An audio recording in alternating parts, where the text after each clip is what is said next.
On a working cattle ranch in Armstrong County, Texas, a man found something tangled in his south fence line at first light on a November morning that he has never been able to explain to anyone's satisfaction, including his own.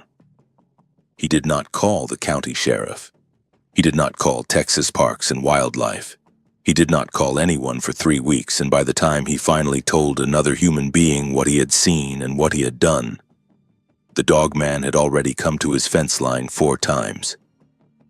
Before we continue, make sure you hit subscribe and let us know where you're watching from. Thanks. The man we're calling Ned is a third-generation rancher. That's not his real name. He was clear about that from the beginning of our conversations.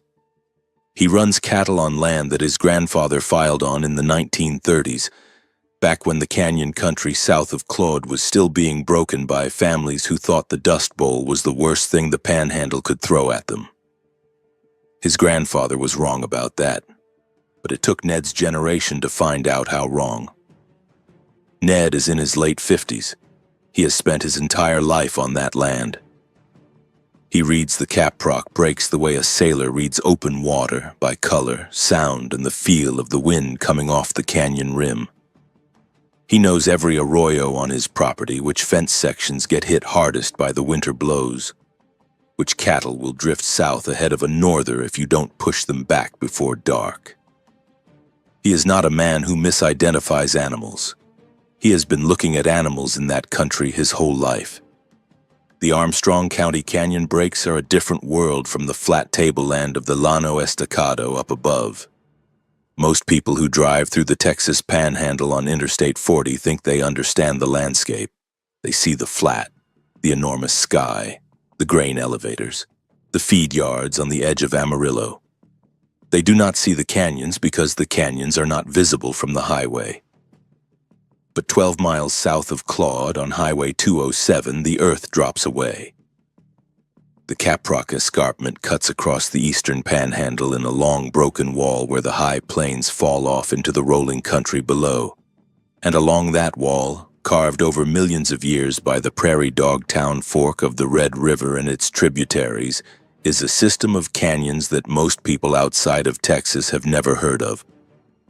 Palo Duro is the famous one, but the canyon country extends well south of the state park into private ranch land along Highway 207 and the county roads that branch off toward the rim. That is where Ned's family has run cattle for close to 90 years. The land is dramatic in a way that takes some time to see. From the flat above the escarpment, you can walk to the edge of a draw and be standing at the top of a 200-foot wall of layered red and orange and cream-colored rock with the bottom of the canyon invisible below you. Cedar and scrub juniper cling to the slopes, cottonwood where there is standing water in the bottom. The canyon provides shelter from the northwest wind that scours the flat country for most of the year, and the wildlife concentrations are significant. Mule deer in the junipers, Oodad sheep on the cliff faces, pronghorn on the flat sections near the rim, golden eagles in the thermals in the fall. Ned's south fence line runs along the edge of one of the deeper side canyons, a tributary drainage that drops off the main caprock and hits the canyon floor about 1.5 miles below. The fence follows the rim rather than dropping into the canyon.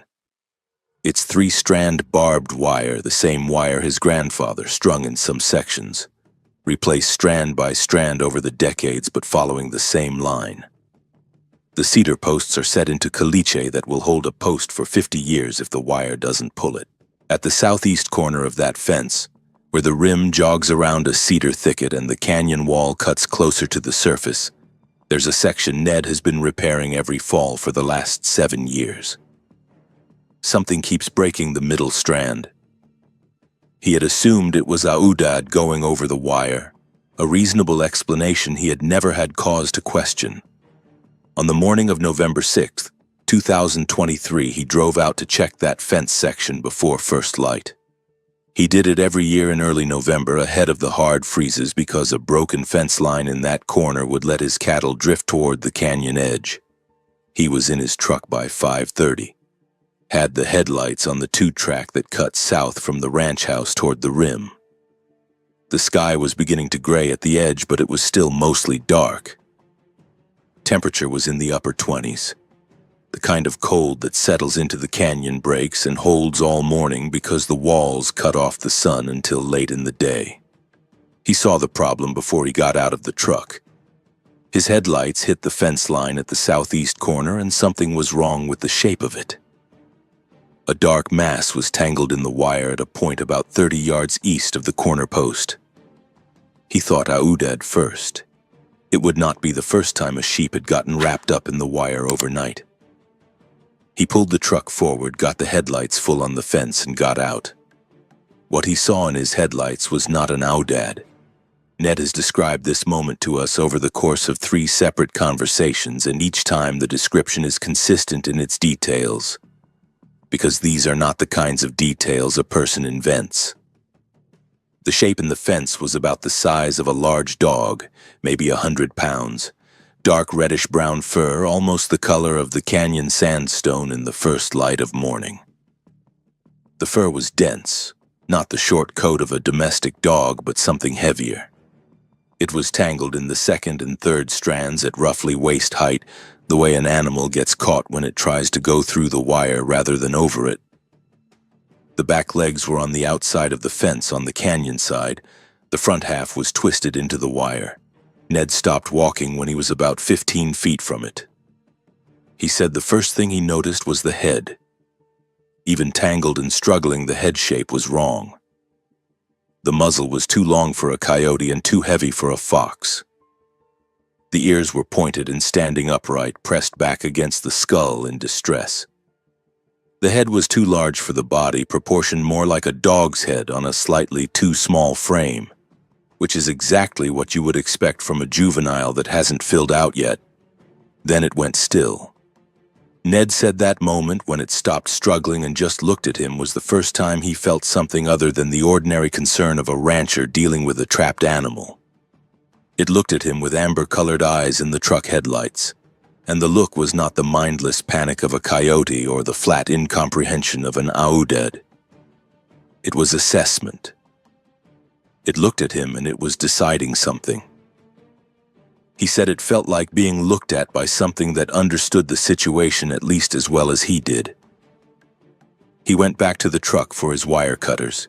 He keeps them behind the seat. His fence gloves were on the console. He put the gloves on, walked back to the fence, and went to work on the wire.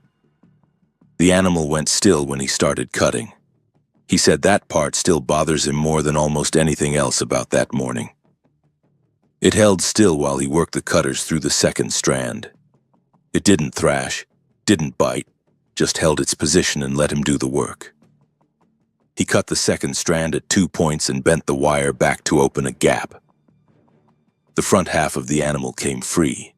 It dropped to the ground on the ranch side of the fence, gathered itself, and stood.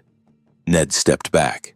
He said he stepped back instinctively, not because he was afraid, but because the animal was larger than he had been able to tell from the fence tangle, and it was now upright in a way that was not quite how a dog stands. The rear legs had a forward bend in the knee joint that looked different from a canine's typical stance. The front limbs were longer than they should have been. The animal looked at him for a moment, and then it turned and went over the fence. Over it on 2 legs, moving faster than anything he had seen move on 2 legs in that country. It cleared the top strand, dropped to all 4s on the canyon rim side, and ran into the cedar thicket. Ned stood at his fence for a long time. He said it was full light by the time he drove back to the ranch house. Ned said nothing to his wife Rita that day about what he had seen. Not that morning. He told her there had been an Aoudad in the fence and he had cut it free. He went in for coffee and sat at the kitchen table and went through everything he had just seen and looked for the explanation that would make the most sense. He is a methodical man. He has the approach of someone who has spent a lifetime solving practical problems in harsh conditions, and his default mode is to work through the facts until they resolve. He worked through these facts for the better part of an hour and they did not resolve. What he had seen was a juvenile animal with canine features. Dark reddish-brown fur, amber eyes, a head that was too large for its body in the way of a young animal still growing into its proportions. Rear legs with a different joint angle than a coyote or a domestic dog. Front limbs that were longer than the norm. The animal had understood that he was cutting it free and had cooperated with the process. It had left the fence on 2 legs. No combination of known animals in the Texas Panhandle produces that description. Coyotes max out around 40 pounds and they don't have the limb proportions or the head size of what Ned saw. Red wolves are functionally extinct in the wild and haven't been documented in that part of Texas since the mid-20th century. The black-footed ferret reintroduction program operates further west and they are much smaller animals. Javelinas don't match. Mountain lions don't match. Ned had been looking at the wildlife in those canyon breaks his entire life. He knew what he'd seen wasn't any of those things. What it was, he couldn't put a name to yet. That would come later. The south fence line had a new section of Second Strand put in before he drove back to the house that morning. The work needed to be done regardless of what had happened in the wire, and doing the work gave him time to think. He cut out the damaged section where the animal had been tangled and spliced in new wire. Where the original break had been, the posts around it and the ground on both sides, he looked carefully at the soil. The canyon side ground was sandy in that section, fine red sand that holds a track.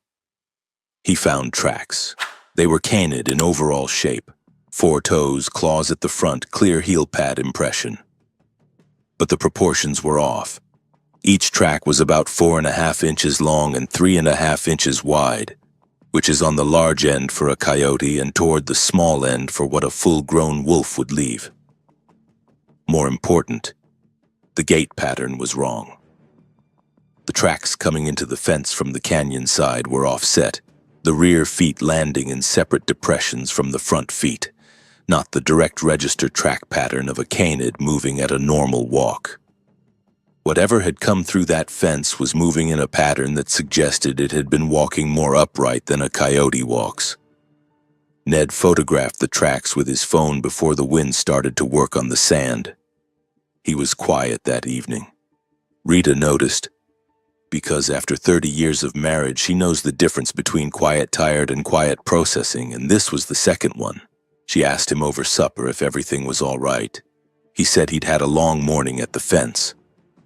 She let it go. She has learned over the years that he'll talk when he's ready and not before. He started a journal that night. Not something he had ever done before. He is not a journaling kind of man. But he pulled a yellow legal pad out of the drawer in his office, sat down at his desk, and wrote out everything he had seen that morning in the order he had seen it. Date, time, temperature, location, the shape in the fence, the eyes, the stillness while he cut the wire, the 2-legged exit over the top strand, the tracks.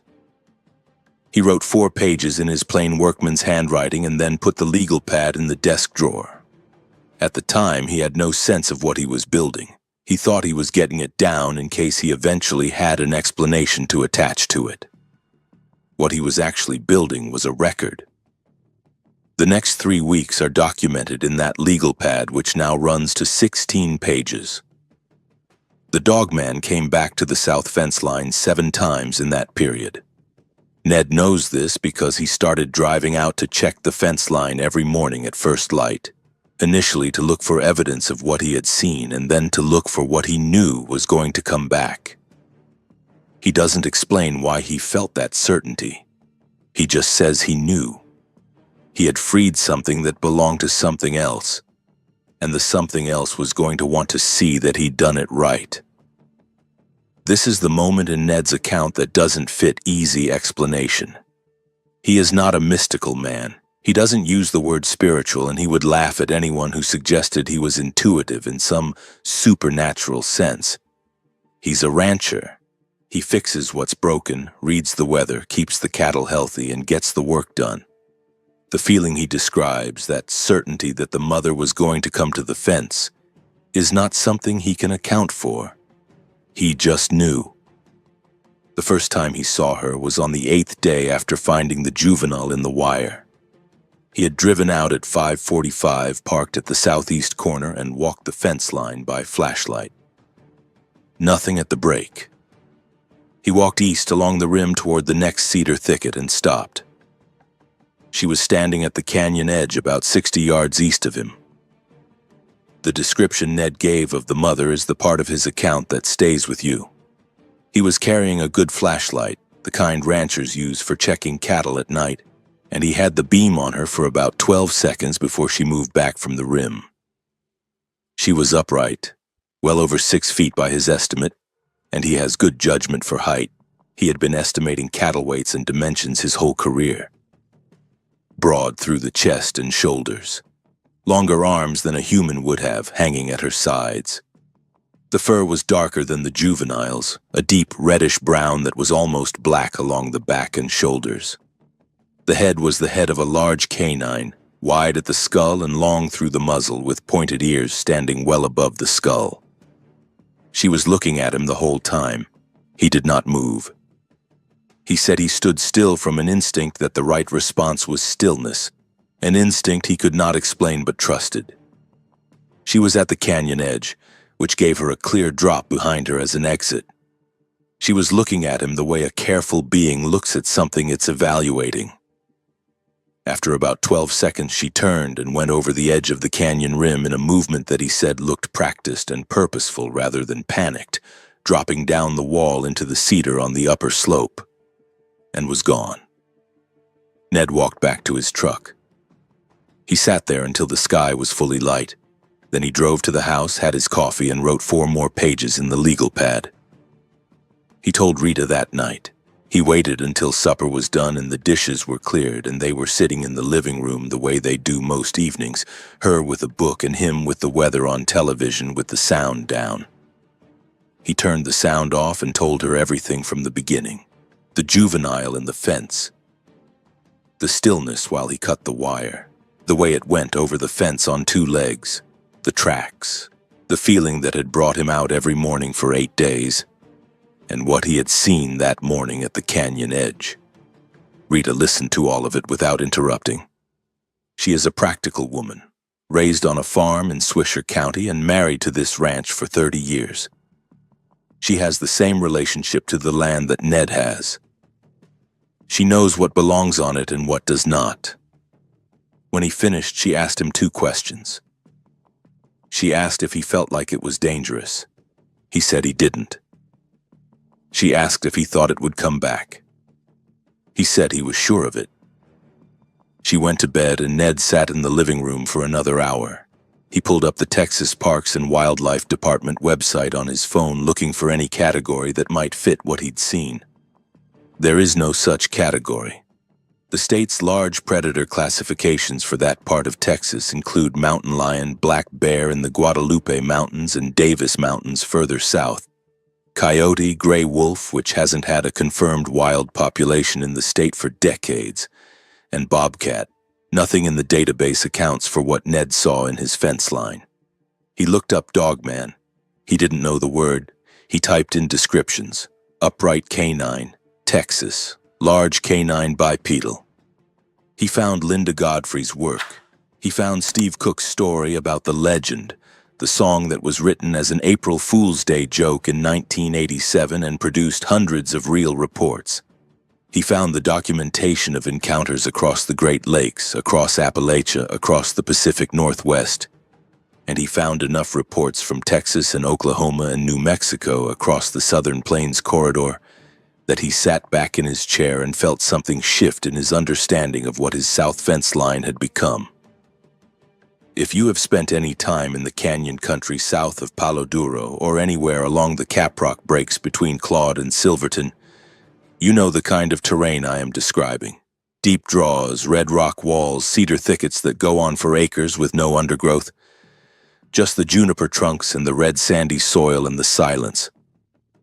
Let us know in the comments if you have ever had anything unusual happen out there in the canyon country, because the reports I have been going through from that stretch of the escarpment go back a good deal further than most people realize. What Ned found in Godfrey's work was a behavioral profile that matched what he had seen. Nocturnal movement, though what he had observed was at dawn. Association with rugged terrain and canyon systems. Territorial behavior that did not escalate to violence against people who respected the boundary. Juveniles that moved in family groups. And the intelligent assessment he had seen in those amber eyes at the fence, the deliberate evaluation before any response, described in report after report from across the country by people who had nothing to do with each other and no reason to coordinate their stories. He was looking at 3 weeks of evidence from a ranch in the Texas Panhandle that fit the same pattern Godfrey had documented from Wisconsin to Virginia.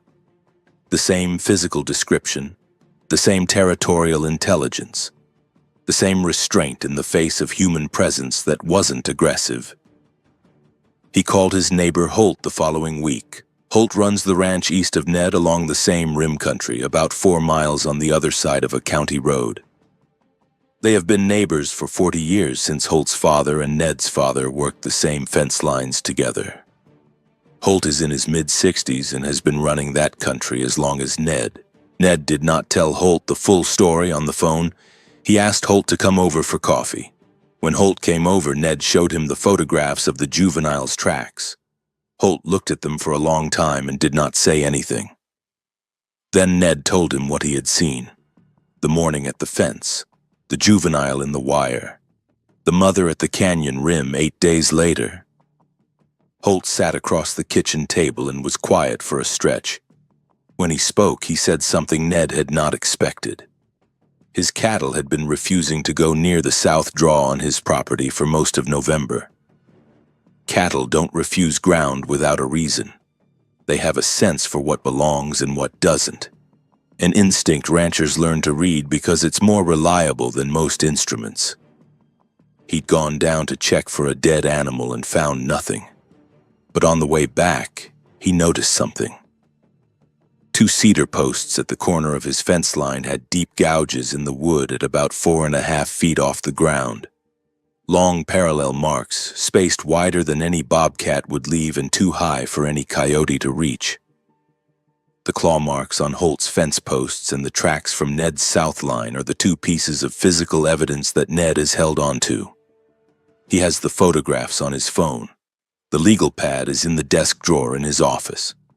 And the knowledge of what has been using that canyon for purposes no state wildlife database will ever capture is something he carries every day without any institutional framework to put it in. The Armstrong County Canyon breaks have been settled for less than 150 years. The Comanche held that country, Palo Duro and the canyon systems that feed into it until Colonel Ranald Mackenzie drove them off the Caprock in September of 1874. The Battle of Palo Duro Canyon was not a battle in any conventional sense. It was a rout. Mackenzie brought 4 cavalry columns down into the canyon from the rim and hit the Comanche, Kiowa, and Cheyenne encampments before dawn. The camps were burned, the winter stores were destroyed. And crucially, Mackenzie had his troops shoot over 1,000 Comanche horses on the canyon floor. Without the horses, the people could not survive the southern plains winter. And they knew it. Within months, the bands were on the reservation in Indian Territory. The Comanche called themselves Numunu, the people. Their traditional territory, what the Spanish called Comancheria, covered most of the Texas Panhandle and extended through eastern New Mexico, southeastern Colorado, and southwestern Kansas.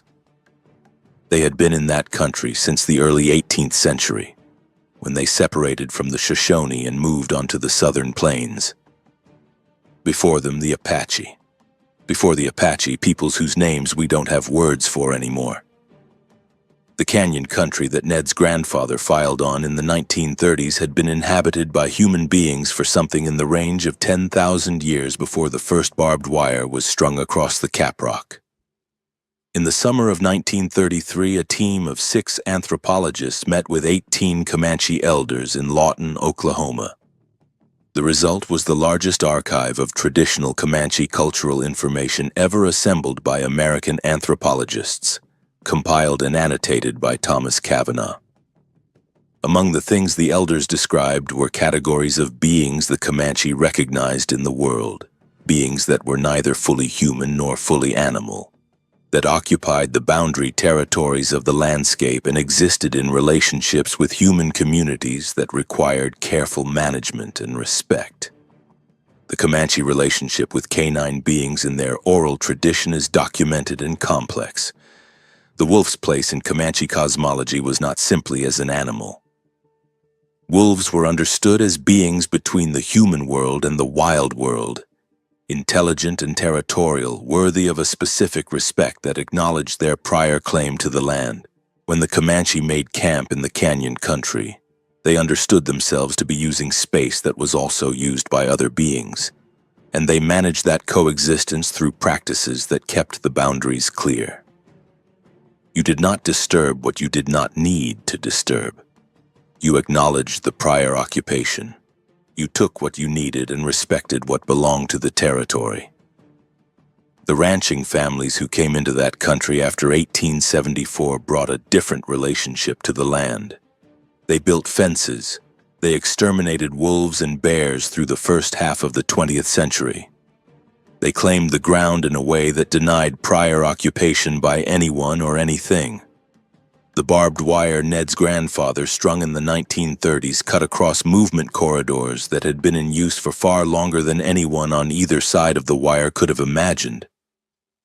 What Ned's south fence line actually represents in this context is a boundary dispute that has been running for almost 90 years. The fence marks where the ranch ends and the canyon begins. But the canyon was there before the fence, and what uses the canyon has its own understanding of where its territory runs. Ned had not thought about it in these terms until we talked through the context together. He is not a man who reads anthropology. He is not given to frameworks that involve anything beyond what he can see and measure and account for. But when the context of the Comanche relationship with that canyon country was explained to him, the 10,000 years of occupation, the traditional understanding of beings that hold territory in the canyon systems, the careful protocols the Comanche maintained for coexistence with what lived in the deep country. He was quiet for a long time on the phone. Then he said it made sense. He said it made more sense than anything else he'd found. The fence break that had been happening in that corner for 7 years. Not a Udad rams. Something that had been testing the fence, pressing against it, trying to move through a corridor that had been cut off by 3 strands of barbed wire strung across what used to be open ground. A juvenile that hadn't learned yet to go over the top. That was what he found in the wire on November 6th. A young animal that hadn't yet developed the skill to clear the fence that the adults could clear. He has not gone to the Texas Parks and Wildlife Department. He considered it briefly and dismissed it for a reason that anyone who understands how wildlife management works in Texas will recognize immediately. The state has no classification for what Ned saw. A report to TPWD describing a large upright canine on a ranch in Armstrong County would produce either a bureaucratic non-response, filed under unverified wildlife sighting, passed to a regional biologist who would look at the GPS coordinates and check them against known mountain lion range, find no match and close the file, or it would produce a response Ned doesn't want, which is someone with a truck and a rifle coming onto his property to investigate. Either outcome is worse than silence. The knowledge is better than the paperwork. The legal pad in Ned's desk drawer now runs to over 60 pages. He has been keeping the journal for nearly 2 years. What started as a record of one morning has become something more like a field study, conducted by a man with no scientific training and no institutional backing who simply decided that if something was using his south fence line, he was going to document it. The entries track dates, times, weather conditions, fence condition, and observations. Most entries note nothing unusual, but threaded through them roughly every 3 to 4 weeks on average are entries that describe what he has seen or what the physical evidence suggests was there overnight. He has become, without intending to, one of the most consistent long-term observers of dogman behavior in the Texas Panhandle. What he has learned from that observation, and what makes his account different from the brief encounter reports that most witnesses produce, is a picture of behavior over time. And that picture is what we'll turn to now. The Canyon Country dogman, as Ned has observed it across 2 years of documentation, does not behave like a predator in the way most people would expect. His cattle are not being taken. There has been no predation on any domestic animal on his property. What he has documented is a pattern of boundary behavior. The south fence line is checked on a regular cycle. The checking leaves evidence: occasional tracks in the sandy arroyo soil below the rim, occasional prints in the soft clay of the cattle tank bank near the southeast corner, and the fence break that continues to happen in the same section every fall. The fence break isn't destruction. The wire is bent and sometimes snapped, but the posts are not pulled. Something is pressing through at that point deliberately, at the same location, as if this crossing has been used for generations, and the fence is an inconvenience to manage rather than a barrier. One entry in the legal pad from late spring of the following year describes something Ned found at the southeast corner post that he has not been able to put out of his mind. The cedar post had been marked. 3 long parallel grooves cut into the wood at chest height, about 4.5 feet off the ground. The cuts were deep, through the bark and into the wood below, spaced in a way that Ned measured at just over 2.5 inches apart. He has seen bobcat and mountain lion claw marks on trees and fence posts in that country. What he found on the corner post was wider than any bobcat and higher than a mountain lion typically marks.